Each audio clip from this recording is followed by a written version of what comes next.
Ngayon, magluluto po tayo ng omelette with the spinach. Ito po. Haluan ko po siya ng bell pepper. Different color. And ito po yung spinach natin.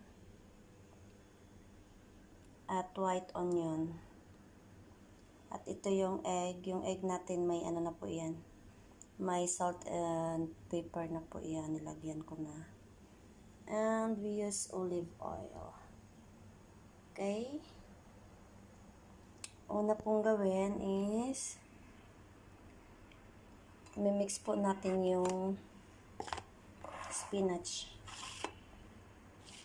Spinach sa egg. Spinach. Sino po ang may paborito ng spinach dyan? Ganyan lang po. Mix lang. Mix. Ako po, gusto ko po ng maraming spinach. Nasa sa inyo po kung gaano po kadami ang ilagay yung spinach. Okay? And then, ilagay po natin yung onions. Kailangan mong matira. Mix lang po.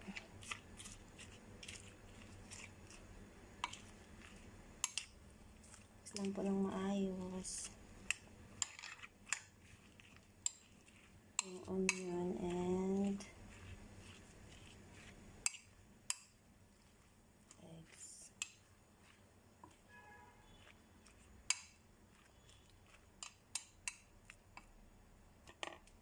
And then, yung bell pepper, mamaya ko na yan siya ilagay sa top. Kasi gusto ko yung yung bell pepper, mamaya ko na siya ilagay kasi gusto ko yung crunchy. Now, maglalagay na po tayo ng olive oil. I use olive oil. Kunti lang. Kunting olive oil lang. Ganyan. Na natin ng konti. Okay lang siya kasi healthy naman tong olive oil. And then, pinitin lang natin konti. May tata. Lagay na natin yung spinach with egg.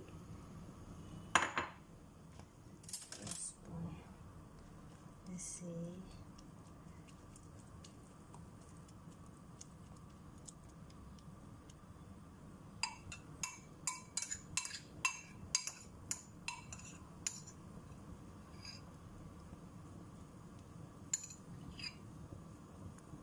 Kaya po magtira.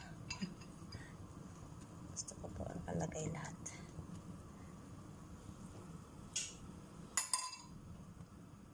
Tayo lang po natin maluto.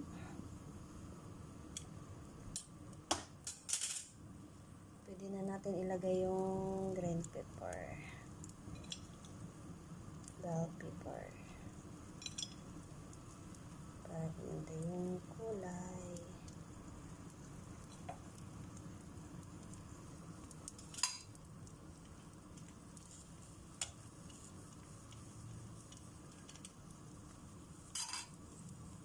Bell pepper.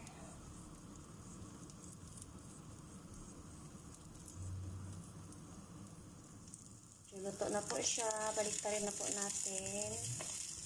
Kailangan timing po ang pagbaliktad dito. 1, 2, 3, go! Yay! Ayaw ko po kasi sa nabasag. Pero sige, nabasag niya. Hindi na masyado.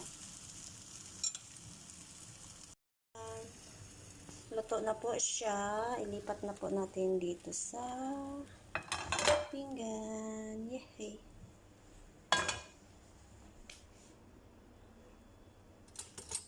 At now, tikman na po natin yung egg with spinach. Ang init pa. It's yummy.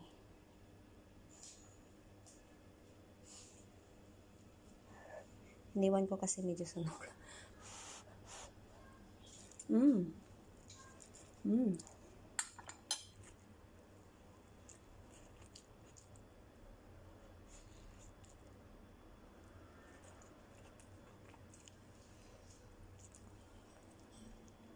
Mmm. Sarap. Crunchy yung ano.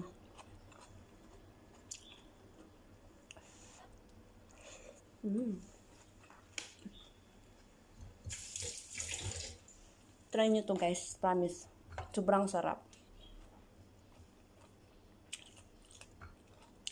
Thank you. Bye. Sobrang sarap. Promise. Try nyo to. Super healthy. Isang tip ko pa po, pag gumamit po kayo ng itlog, yung pinggan na ginamit nyo is lagyan nyo po ng white vinegar or any kind of vinegar, pwede red. And then, babad nyo lang dyan para mawala po yung lansa.